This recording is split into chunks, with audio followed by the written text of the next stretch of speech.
the Prescott Valley Chamber of Commerce quarterly breakfast. Okay. Really glad to see you all here this morning, bright and early and ready to go. Very exciting. We haven't had a quarterly breakfast in a while, so this is a very, very big deal. I'm so glad to see all of you. I want to ask you if you could please turn your cell phones off. It's always something that I forget, so just a little reminder there. I want to recognize our sponsors today for this quarterly breakfast. Wouldn't happen without them. Little Dealer, Little Prices, Danny Sampson, and Gabby's Grill. And if either one of them are here and would like to come up and speak, I would be happy to share the mic. Danny's back there. Danny, would you like to speak? Okay. Okay, well, thank you so much for having us here. This is beautiful. Our pleasure. And Jim is outside, and again, we want to thank both of you entities for what you do for us. And want to also thank the video team, Austin Morrison from Talking Glass Media, home to Signals AZ and TG Magazine.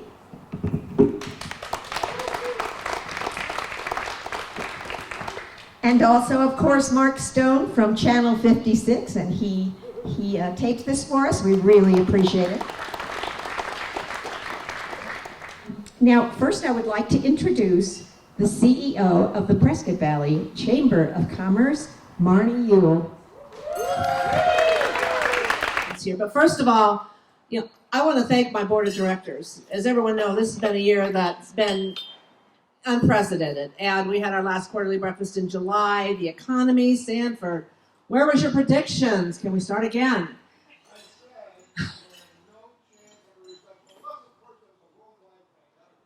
Right, and you missed that in your crystal ball, right? So here we are. I want to give a shout out to my board of directors because they have made some very, very difficult decisions through this time. They have guided the chamber. They have led it. Because of the unprecedented times, our board voted to retain the officers for another year. So usually our officers are a year's term, they're reelected to a second term.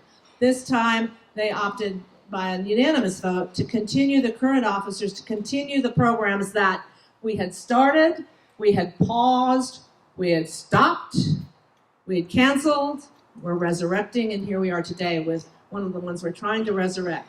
This quarterly breakfast, we had several things that we needed to do. First of all, we wanted to bring everybody together to introduce our candidates, those running for elected offices, to our business members, who I feel is one of the most important voting blocks, not only in Prescott Valley, but worldwide. Your citizens and our business owners, which comprise pretty much everybody. So here we are today. Unfortunately, we only had so many people that we were allowed to attend, but we communicated with them all and said, please let us know if you're going to be here. And we do have a few joining us, especially our council candidates, and we really appreciate you being here. Because when you talk about local elections and local representation, where does it start? It starts on the first level. So again, thank you guys all for being here. Also throughout this, as everyone's business has taken its hits, we've been managing to continue developing our relationships. And one of the things we have that we're really proud of is our Chairman's Circle. And so I want to thank those people. And if you're in the audience, I want you to stand when I mention your business name. This is an added investment in the chamber to make sure that we're continuing with the programming and the things that we want to do. Just recently, with our partnership with Yavapai College, Lisa Ragoza and I went out and we visited our Hispanic business community.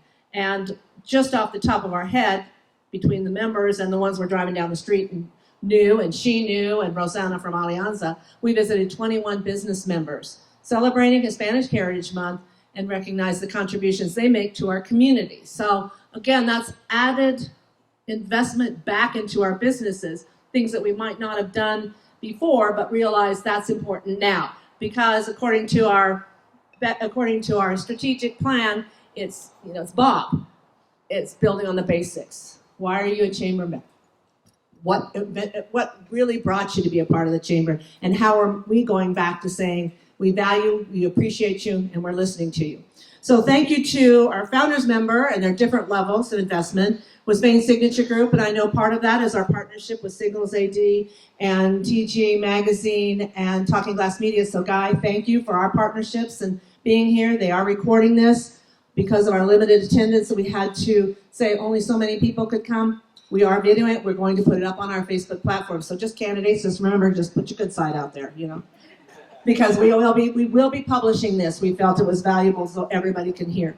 Our premium member, as I mentioned earlier, Yavapai College. I can't say enough about the relationship we've had with Yavapai College through the pandemic and all the things that are going on, the closures. How do we communicate with our business and where do we get those resources? And Yavapai College REDC and their SBC, Small Business Development Center, Karen Jones, everyone over there, Rodney. It's Rich, everybody has been so amazing because half of what we got to came from them because that's where they're at. They brought it together. So we created this organization throughout the county that says, how can we support our businesses? So it was countywide from Sedona all the way to all of us here in. So please, Yavapai College and SBDC, RDC, winners of our Chamber Partner Award, but please give them a round of applause. Truly, partners. And of course, that added investment, which keeps you financially secure. Coleman Construction, again, they're not here today, but they're a premium member. Our platinum members, we all know them, we all love them. Gabby's family of restaurants, Gabby's Grill, Gabby's Kitchen, Chino Valley Catering, the Arena concessions, he's worn out from last night, and Gabriella's, Jim Cabral, and Gabby's family of restaurants. Kelly, thank you very much. Arizona's hometown radio group, everybody knows Sanford Cohen, and I remember when he celebrated his 20th anniversary is when I got here, so holy smokes. And I remember that CD that Ken Byers made, so a lot of fun back then, and we've grown up.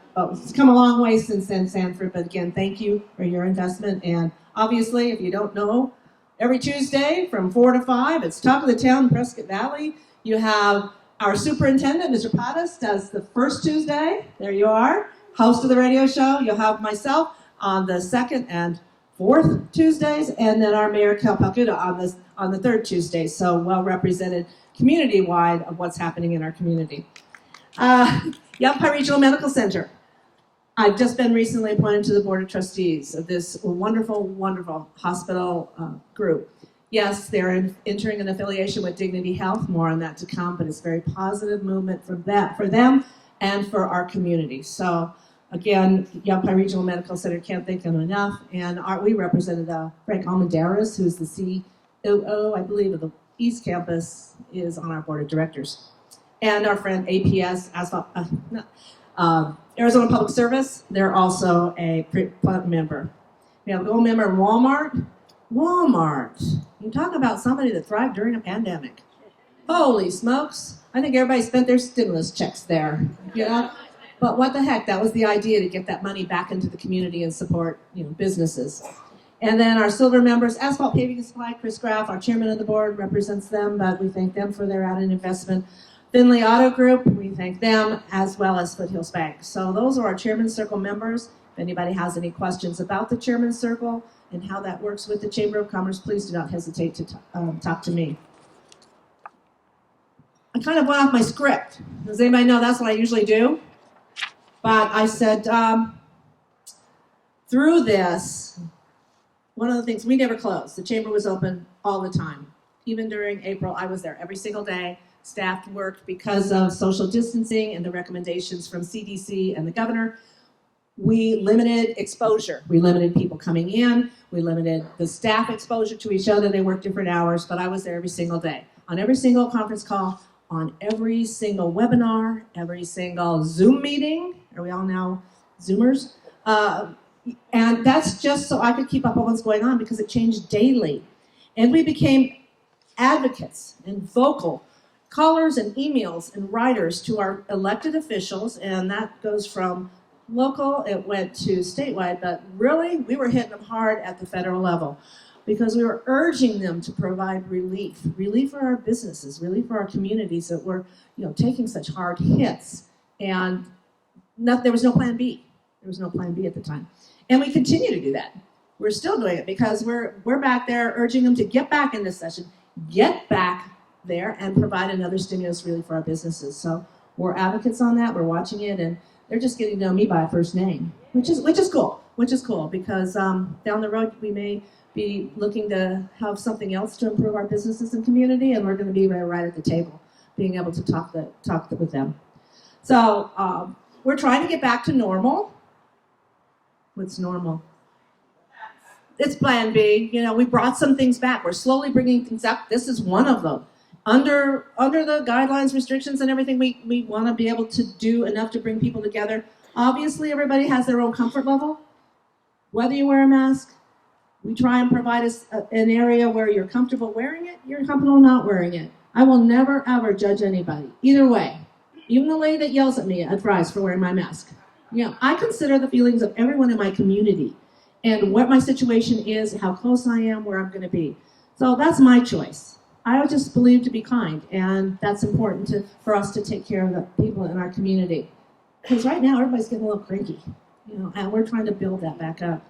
Okay, we brought our golf tournament back. Thank you. Again, Brenda mentioned it. Our Pronghorn Golf Tournament, we again had guidelines, and we sold it out. It was a very successful, beautiful day at the Prescott Golf Club over there in Dewey, and so that was really happy because we know people need things to do. We're going forward with a lot of other things.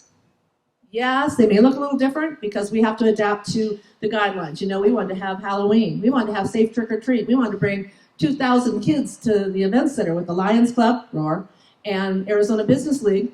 And, you know, CDC comes out and says, trick or treat rules. You know, and immediately, the minute they do that, if you do things opposite that or even try and make it work, your insurance is out the window. So that's what you have to take in consideration. We want to have it. We think you're safe, and we think we can make it all work. But because they said don't do it, we can't do it, so we had to cancel it. But there's a lot of other events going on, so please don't worry. Halloween weekend is going to be hopping in Prescott Valley Civic Center. It's Jack-o'-lantern Town on Friday night, and then there's a touch a truck kind of event going on at the arena parking lot on the 31st during the day. And I know the police department and the fire department are going to be out there. Mark your calendars. Flying High Turkey Drive. We are proceeding at Fry's to collect turkeys for those in need in our community to provide a Thanksgiving dinner for them. And we're partnering with Central Arizona Fire American Authority. Chief Freitag says, I can go up in the bucket truck. So we will be rising. Yes. All of our volunteers will be out there. Of course, again, we're going to have limited numbers. Where we used to have 15 people converge on somebody and say, will you donate a turkey? We're going to have 3 or 2, you know. Everybody will be wearing masks, Marty. We got turkey masks. So, you know, we're going to make it special. We're going to make it fun, but we're going to still keep it a safe environment for those. Gloves, we're collecting turkeys. So we're adapting a little bit as far as what we can do inside, but we're going to make it work. So that's November 23rd. Thanksgiving night, Valley Lights opens, talking about the ultimate, you know, social distancing activity. You know, families and cars drive through, so we're excited about that opening up, and we think it's going to be really big this year. We've been doing some refurbishing of a lot of the displays that are kind of, it's 21 years old, so some of those are a little dated and older, and considering the lighting that's now available as opposed to what was 21 years ago. So we're making some changes, and so you're going to see some really nice ones. And that'll be, again, as we continue making that the premier holiday destination in northern Arizona. We did change the hours. We did a survey for the past 2 years and found that, you know, there's times when you have a lot of cars, and there's sometimes when you're sitting there and there's not a car. Anybody who's worked it knows it. Rodney, I know you worked it last year on the coldest night of the year with 1,000 cars. Him and his family, you know, he had the biggest night, and it was him. It was the coldest night too. But we'll be open Sunday through Thursday from 6 to 9, and then Friday, Saturday, and the holidays from 6 to 10. And holidays are meaning also the eves, like Christmas Eve, and Thanksgiving will be open. Thanksgiving night will be open, you know, Friday after Thanksgiving, obviously. But we'll go to, those will be 10 o'clock, so special events. December 1st, we're doing the stroll. That's one that we're working on, and how we can have the social distancing. But again, people come in families and tend to stay in families and stay in groups. And over a mile-long walk, I think everybody has an opportunity to really distance, and you're outdoors, wear a mask, get a Christmas mask, and just have a good time out there. And it's really a nice way to see Valley of Lights. So that's December 1st. and December 4th, Holiday Festival Lights and Parade, along with the Civic Center lighting and the Creative Tree, partnership with now Casey, working on the Creative Tree and the activities at the Civic Center along with the parade, and we'll be having that. We're just going to have to look at how, as things move forward, how we're going to make that look and make it happen. But the community needs activities, the community needs events. It's the holidays, it's time to cheer. And really, when you think about it, our kids have been through so much with school closing and then hybrid schools, and hats off to Superintendent Pottis and the school board for making those hard decisions. But again, look what they're doing. Bring the holidays and let's create some sense of normalcy, that it's still a time to celebrate and honor our holidays. So we're going to do that. So it's been a brutal year for the business community. So support local.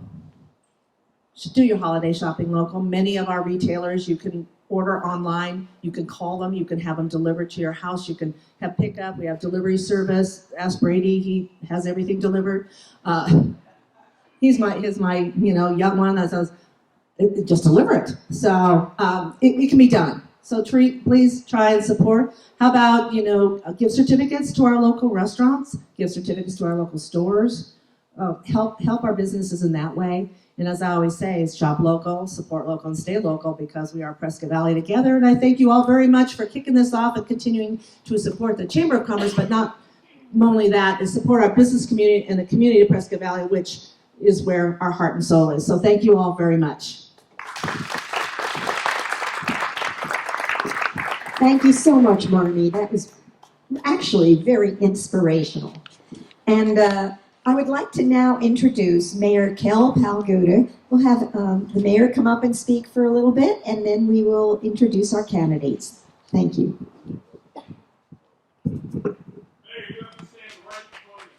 Right here. I got to stand right here. No moving away. Welcome, everyone. How's everyone doing today? So, was anyone out last night for the comedian Bert Kreischer? We have anyone there? No? Well, I kind of feel like it was a comedian, he has a Netflix special, and before him there was like 3 not-so-known comedians that get up and they talk for like 7 minutes just to fill time. That's kind of like what I'm doing right now before we get to the main group of people. So, it was a great event. It was good to see people out there. I want to say there was probably 400 or 500 cars out there, Jimmy. I don't know. You and your wife were working. 400 cars. Great. And I don't think the line ever ended at the concession stand all night, so that was good to see. Well, fair enough. People ask me all the time, actually asked me today, if I like being mayor. And I tell them that COVID-19 was not in the brochure when I signed up to try to be mayor. So looking back and looking at how things are, it kind of shaped the way we do things. And this morning I just want to talk real briefly about just our mindset and our attitude going forward with what we do every single day. You don't often hear people say COVID is a good thing. But I was out last night, I was talking to the guys from Blue Collar Customs. They own a motorcycle shop over here. They do mechanic work. And I said, hey, how are you guys doing? And they're like, you know what, when things first started, we thought we were dead in the water, we were going to be closing up shop, and it wasn't going to go well. And they said, we just started grinding, and we started just doing more quality work, and before you know it, we hired 2 more mechanics because of all the work we got. And I said, well, do you think it's because, like, stimulus checks, that people were just spending their money on that? And they said, yeah, it could have been some of it. But all the guys that come to us with motorcycles, they're happy. They're happy because they're working 6 days a week. They haven't seen this push for construction, different types of jobs that they got going on, and they're enjoying that. And they say this is what it's all about. When it's good, and we shouldn't be complaining when we do have work. Do other industries get hit hard? Absolutely. We just got to kind of modify on what we're doing. And I think COVID was kind of a kick in the butt for the town, for how we do business, for other businesses on how they modify what they do. And I think it's things that we should never take for granted when it comes to our everyday life, whether it's with our families, with coworkers, with friends and neighbors. And I think that's how COVID helped us in a way to kind of maybe like Control Alt Delete, kind of reset how we do things. So that's important. And I also want to point out, you often hear people say, like if you drive a red car, you often see other red cars. You start to see more cars that are the same color as yours, right? Why is that, do you think? Jason, you're always good for an answer. Why do you think that is? Because you're more cognizant of that color. Yeah, something that's like top of mind, right? It's just you're going to kind of think of it a little bit more, and all of a sudden you have that. You're kind of, I don't know, looking for it or not, but I think that needs to apply how we do things with a good attitude. And waking up every single day is something that's very important. And with COVID, I got into TikTok. Who here does TikTok? Right? It's okay. I mean, it's not, go do TikTok. I mean, you go down that rabbit hole, you're on TikTok for a while. Don't get me wrong. Before you know it, it's 2 hours later. But I don't know where I got this from. If it was a book I read, if it was TikTok, if it was a meme, or what. But by a show of hands, who here would want $10 million tonight? Show of hands. I say, hey, you get $10 million tonight, right? Everyone here, right, would love it. But by receiving $10 million, you don't wake up tomorrow. Okay? You get $10 million today, you don't get to wake up tomorrow. Who still wants to raise their hand? No one, right? So every single day we wake up, it's worth more than $10 million to us, right? So we need to live every single day that we have like it's a lottery. And I think that's so important. I think that's the attitude that we have going in every single day. And if we had that, every day we woke up, hey, today's the day, we're going to make a difference. Then things get better and better and better and better. So that was kind of my message for tonight, or today. It's still a little early. It's cold out, right? Dang, I get the outside camping thing, but oh man.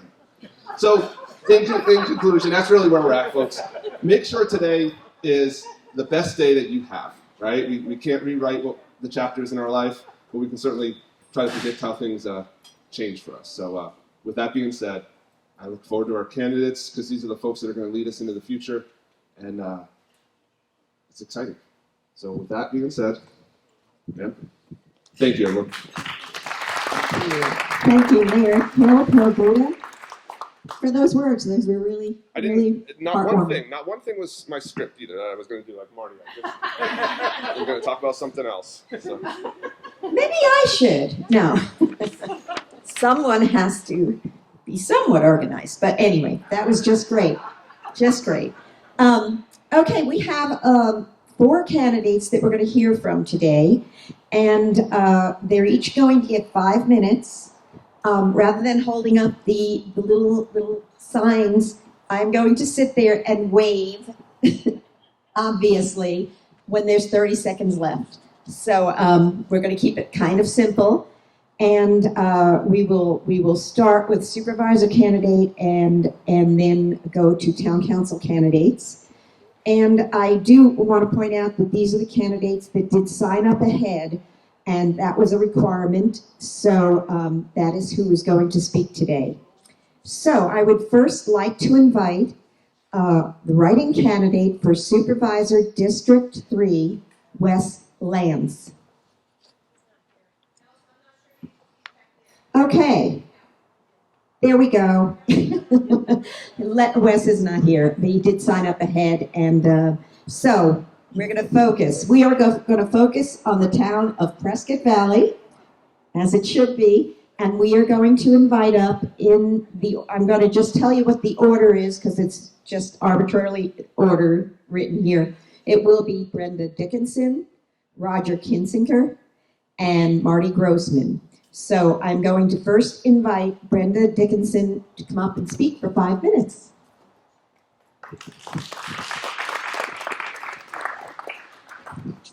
Thank you, Allison. Good morning, everyone. What a privilege it is to be here this morning. It's been a while, and I so enjoy coming to these breakfasts. It's a pleasure to see everybody and their smiling faces. How many people here have already voted? I voted this morning, dropped my ballot in the ballot box. And so we have a few people that are still undecided. I joined the chamber almost as soon as I moved to town in 1994. One of the first things I did was go to a ribbon cutting on Robert Road. And I participated in the Hot Air Balloon Festival. That was a lot of fun, wasn't it? For several years we had that. And I was an air traffic control specialist at the time and worked out at the airport for the Federal Aviation Administration. And I had experience with briefing pilots on the weather, so that was my job at the Hot Air Balloon Festival for about 3 years. And then I actually took a ride over the town of Prescott Valley in a hot air balloon. And at one time, I had to help rescue a hot air balloon that actually crashed on Spouse. If you can imagine, there were a number of open fields out there. And it was an enjoyable experience. I also, as I mentioned earlier, have participated working in the shack for the Valley of the Lights since it was first built, or since it was first put together. And over the years, I've participated in the parades and the Create-A-Tree. And from all of this, I have come to meet a number of our citizens. And I've not only poured my heart into it and worked hard to help promote these programs, but I've learned that Prescott Valley is very special. And this is one of the reasons why I'm running. I love Prescott Valley.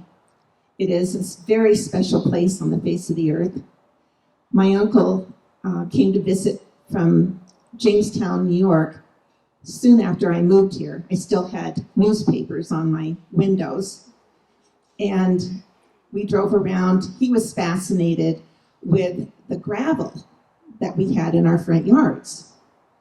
Back in Jamestown, New York, they had to mow their lawns. In fact, they had riding lawnmowers. And he wanted to get out and walk around the neighborhood just to look at all the various landscaping that we had. And he said, "Have you any idea how very, very lucky you are to live here?"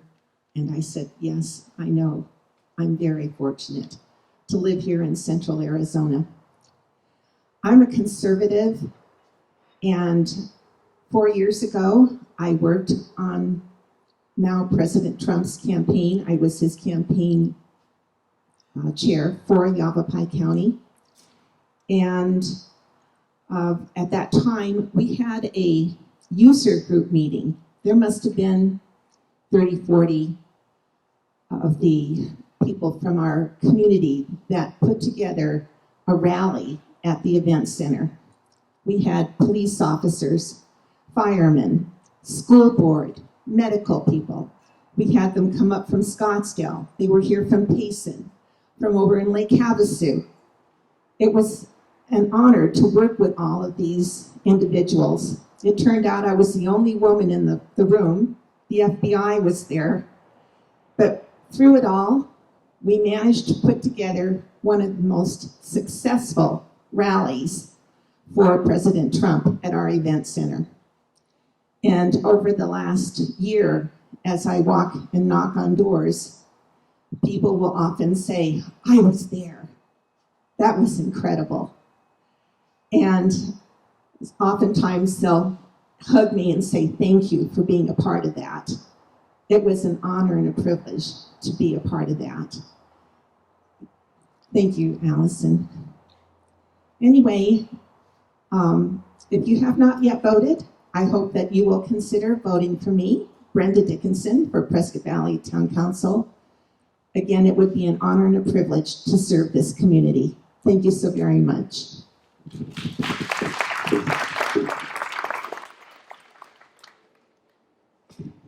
Thank you, Brenda Dickinson.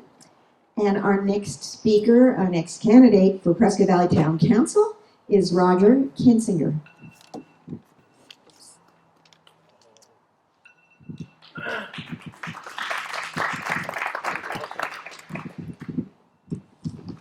Good morning. Thank you for everybody showing up bright and early this morning. It is brisk, like Cal said out there, but it's a wonderful day, and as the saying goes, we're all vertical, we're not horizontal, so that's a good thing. I want to thank everybody here, the chamber. I want to thank Little Dealer, Little Prices, and Gabby's for providing everything, the services here this morning. I want to speak briefly about 3 goals that I have for Prescott Valley. The first one is quality of life. Second one is growth in compliance with the general plan. And the third one is economic development without taxation. The way I see quality of life in Prescott Valley includes 4 very important points. First one is parks and recs. Prescott Valley has a brand new 10-year parks master plan. Land for the Aqua Freer consists of 320 acres and will be developed 50 acres at a time. This will bring all types of sports and tournaments and competition to Prescott Valley. Tournaments will bring visitors who will eat at our restaurants, stay at our hotels, and shop in our stores. I support events that the town sponsors, and it helps neighbors become friends. The second one I want to talk about is families. What do they need to thrive here, and how can we help them? One thing I know is we need more workforce housing. Housing that is affordable for entry-level teachers, police officers, firefighters, EMTs, dispatchers, and many more. Many of us, as we all started out, lived in apartments, in small homes, and we had a chance to grow into the homes that we live at today. And we got to give these new people places to live. The third thing I want to talk about is public safety. We need to have an adequate police force, and to make sure they're always properly funded. And I repeat, properly funded. We are lucky to have the police force that we have here today.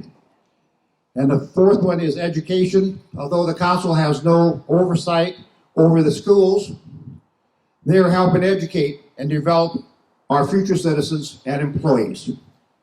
I am a dad and I am a grandpa, and I do support education. Second goal is growth in compliance with the general plan. I'd like to talk to you about some factual information. Last census showed us growing 1.8% in 2019. We grew the least amount of the surrounding towns. We had 776 permits in 2006, and this year we'll have about 450 permits for new construction. And people think we're growing too fast. It's not near as fast as it was in 2006. The next item we all want to talk about is the Big Chino. It's a great alternative, you might ask why. The existing citizens, which are us, we do not have to pay for it, but we will reap the benefits of it. If there's a demand for more water, a developer will come in, I'm sorry, a third party will come in and build a pipeline. From there, the developers and the new homeowners will be paying for that water. The new homeowners will pay an increase in rate versus the ones that we pay now. Currently, Jasper Addition is paying about 10% more than we are, so I would assume that as they use the water from the Chino, it would be a little larger percentage than that.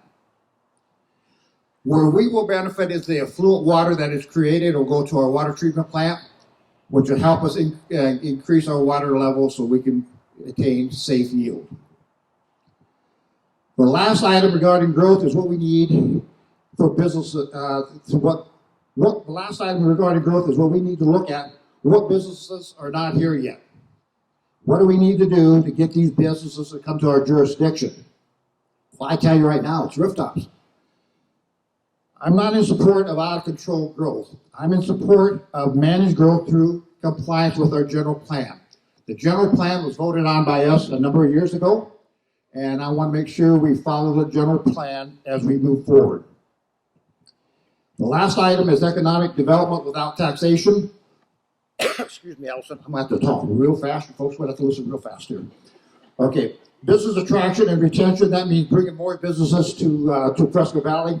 By bringing more businesses, that will increase the sales tax.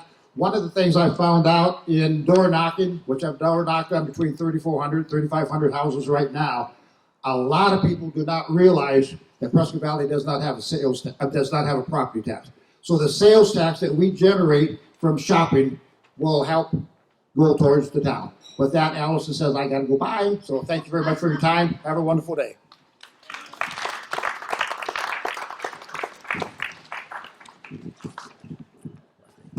Thank you so much, Roger Kinzinger. And yes, I appreciate you all responding to me. Our final candidate for the Prescott Valley Town Council, Marty Grossman. Good morning, everybody.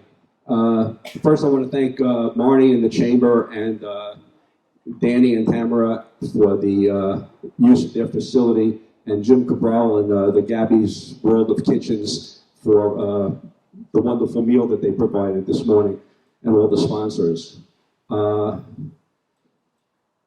I've been on the council since June of 2013. I think I have served you well. I think I've done a good job. There are many in this room who have come up and told me I've been doing a good job, so I will take them at their word. Okay.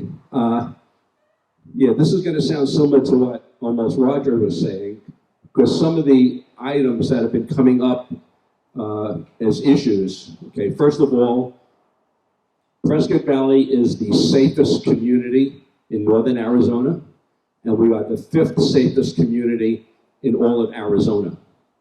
So anybody who talks about defunding the police, it's not going to happen in this community. I've been on the Prescott Valley Police Foundation for several years, and I'm a past president, and I will not let that happen. I mean, whatever happens, public safety has to be number one.